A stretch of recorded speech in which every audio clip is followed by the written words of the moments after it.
Yeah, we don't want to break that black stone though. You probably want to move all that, plus Ammon's using it.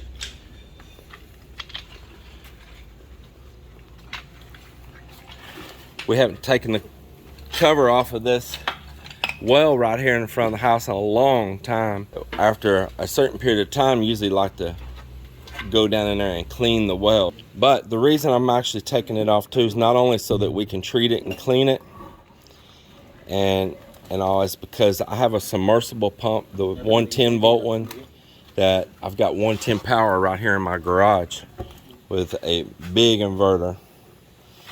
And I brought that 110 pump. I don't suggest everybody do that.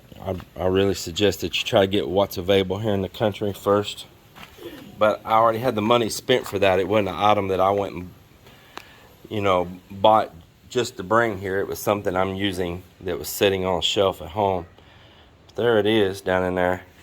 If you want to know what these pipes are, this pipe here does nothing.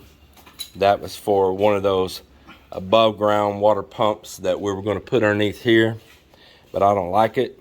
I don't like those pumps here in the Philippines, those little cast arm ones. That little tiny pipe right there that's kind of around the angle with a hose on it, that is my 12 volt submersible pump.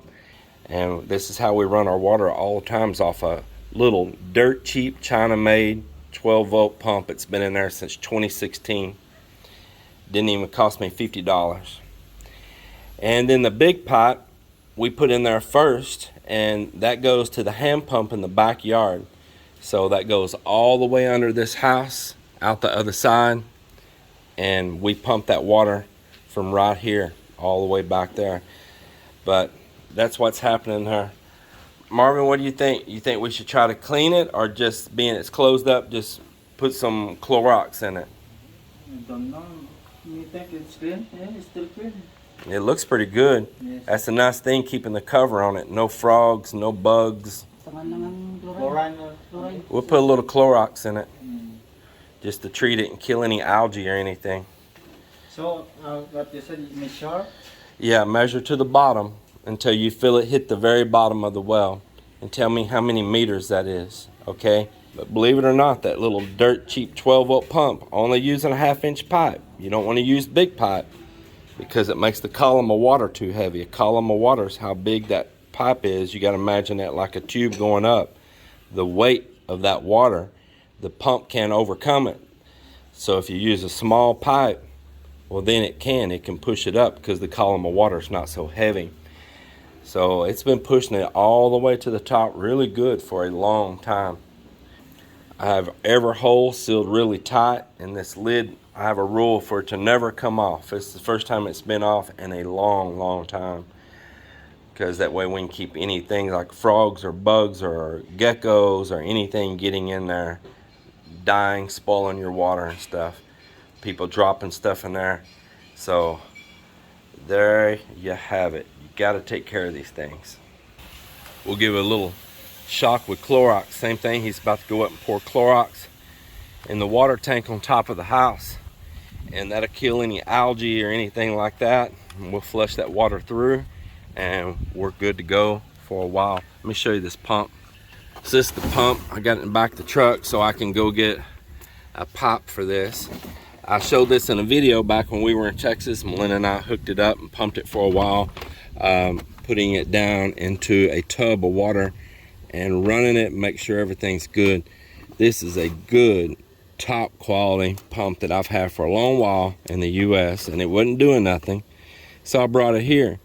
But if you're going to buy and you don't already have one laying around like I did, or you don't have a source for 110 electricity like we do on this solar system with a separate inverter that I have of running just 110, where I can use my tools down in my garage, well then buy a 221 here. They sell them even like up at Far Eastern. They've got submersible pumps. And buy one with the correct voltage for here. Don't do what I'm doing. I'm doing it just because of my particular situation. Don't go through the hassle of messing with 110 if you don't have to.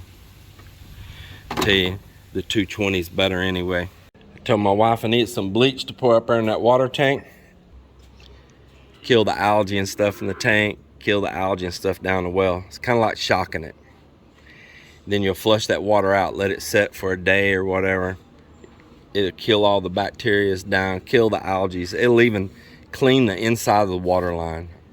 Take your screens off the end of your faucets and flush that water through. So today, I sent Marvin up here. I said, look, go up there to the roof and pour bleach in the tank.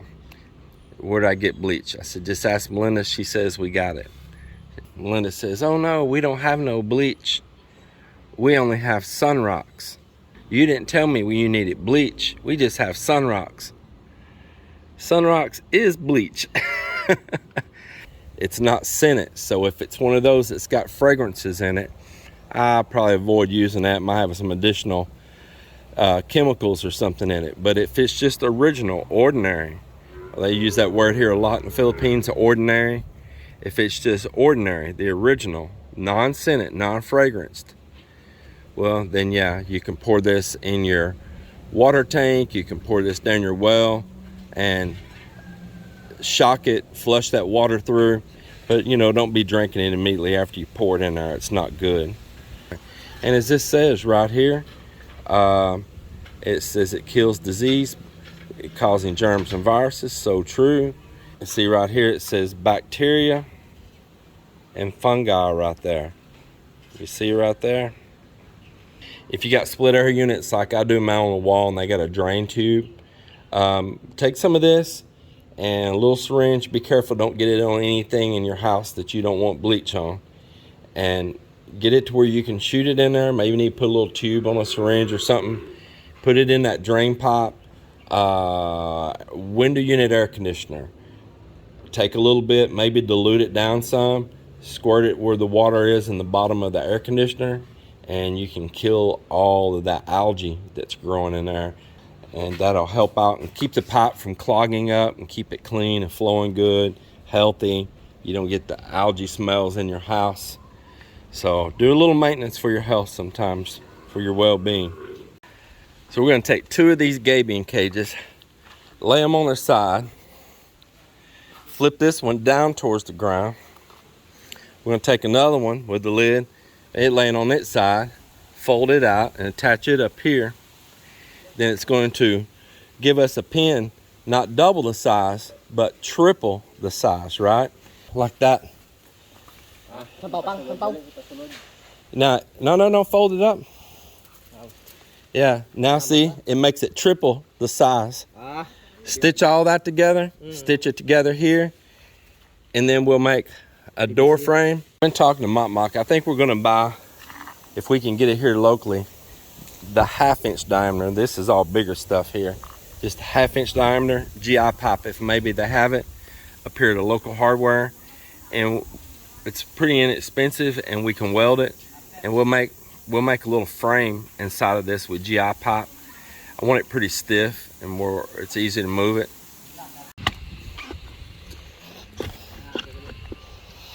That's a nice piece of bamboo right there, boy. It's solid.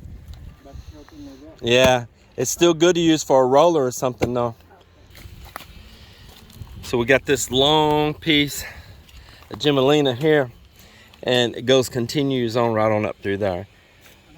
We chopped it just now right here with the axe, but I'm gonna cut it smooth with a saw once it's up there. It's straight right there, see? It's got a little knuckle here. I'll cut that right there. This will create a column for a post for our native style rest house. So that's the plan on that. And then there's another big one down in here as well. We're gonna drag it out. And we took one earlier that was laying in here. We're also preparing right in here to start up another Gabion cage. And this one, and we got these pieces of Gemelina here, these poles, man, they are solid. And this is one of those real thick pieces of bamboo that we're lifting this with. And some rope. See, I mean, that is just solid bamboo there, not hollow. Man, it's gonna make for a beautiful and strong native style house up there. It's gonna be pretty awesome.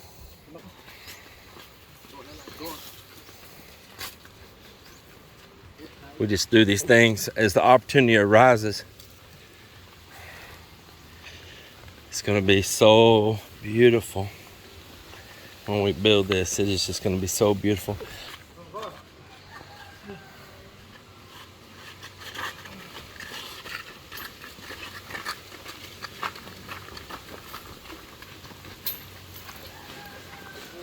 Ah, perfect.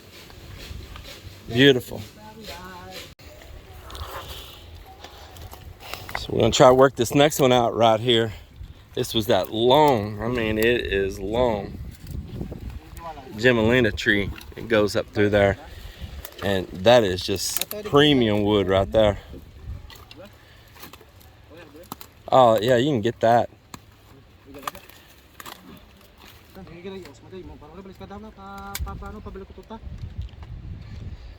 Nice, good. Okay. Sige, mas lik kita buli na. Buli din. Namor kay nobra namon, napapatong naman. Ano guys, solid do?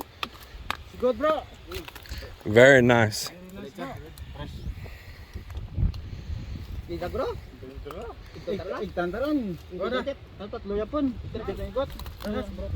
Ito ikot. Wow, nice, good, bro. Alimusan, big fish, bro. Big fish. Big fish. Wow. Spear fishing, bro. Nice. He got that spear fishing, huh? Wow. Legendary. For hunting. Man, yeah. He had about a 3-foot long fish hanging over his back. What kind of fish was that? Like a catfish. I thought it looked like a catfish. Where'd he get that at? Down by the river or where? Oh, they're right out here also? First time I seen one of those come up here though. Fish from the water. Salt water. This is a big one. It's nice. Dark color.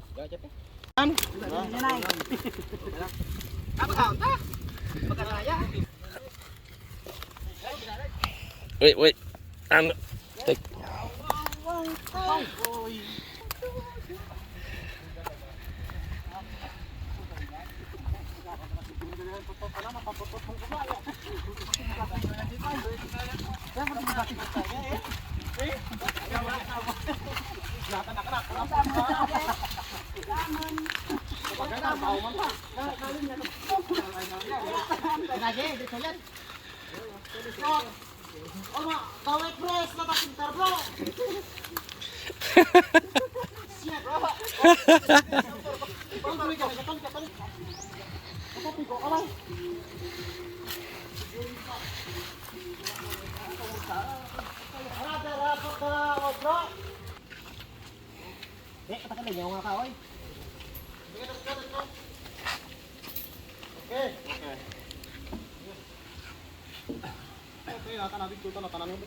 That's so cool. Get all this.